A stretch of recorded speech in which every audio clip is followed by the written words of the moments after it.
If you have a mortgage, then there's 4 recent changes that your bank doesn't want you to know about. But in this video, I'm going to break them all down. I'll discuss why the bank loyalty tax is getting worse, big changes to the way that banks treat borrowers that are self-employed or have a HECs debt, and a super common offset account mistake that could be costing you thousands of dollars. So let's dive in. So first, let's discuss the bank loyalty tax, which is the rate differential charged to new customers versus existing customers, because it's getting more competitive in recent months.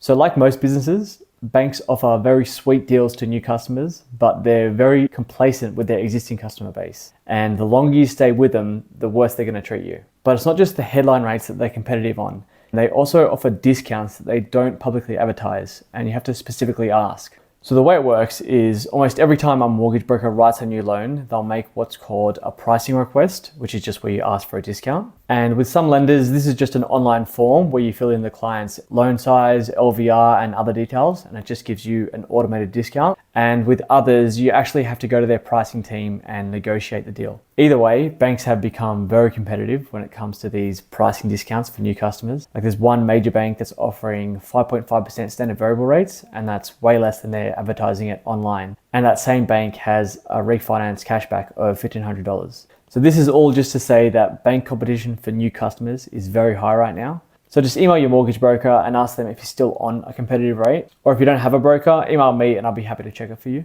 But let's get on to the second big change, which is 1-year financials for self-employed customers. So up until recently, lenders have wanted 2 years financials for self-employed customers, and they'd base their assessment on whichever year you did worse, or if you were lucky, they'd average the years. So traditionally, banks were very hard on self-employed borrowers, but they'd be pretty easy on PAYG workers. So there were funny stories where an apprentice could borrow more than their boss, even though their boss obviously earned a lot more money than them. But luckily that's all changed. So literally like a month ago, Westpac and St. George just announced that they'll do 1-year financials, and most lenders now are doing 1-year financials. So that just makes it a lot easier for self-employed customers to borrow. And now let's get on to the third change, which is the way that banks treat borrowers with a HECs debt. So if you've got any HECs debt, then this significantly reduces the amount that you can borrow, because the way that the banks assess it is based on the repayment, not the amount. So whether it's $50,000 or $20,000 or $1,000, doesn't really matter. The banks were still really harsh on you.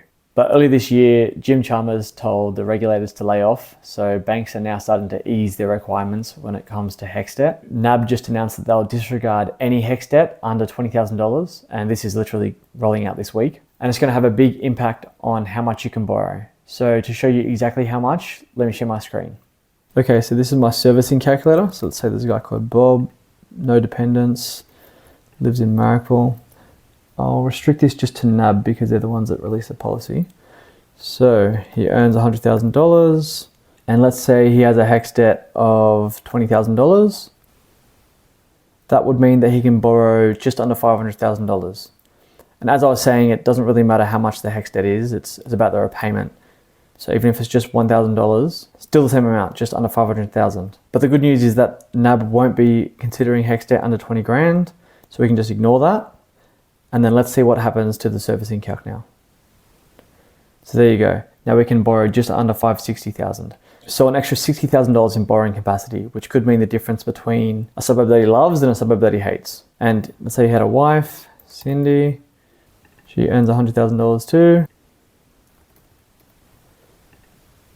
So if they both had $20,000 of HECs debt, they could only borrow $1 million. But let's ignore that HECs debt as NAB's policy allows.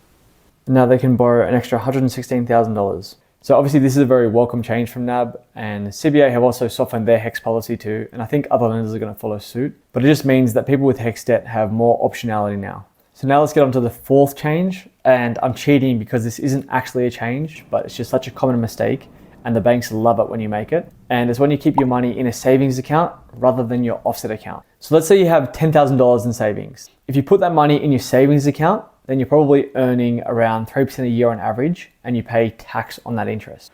Whereas if you put it in your offset account, you're saving around 6% a year, and you don't pay any tax. The difference can be thousands of dollars, so definitely consider parking your money in your offset account and not your savings account. So that's about it for this video. There's a lot happening in the lending space right now, so if you have any questions, feel free to email me and I'll be more than happy to chat through your options. But otherwise, thanks so much for watching, and I'll see you in the next video.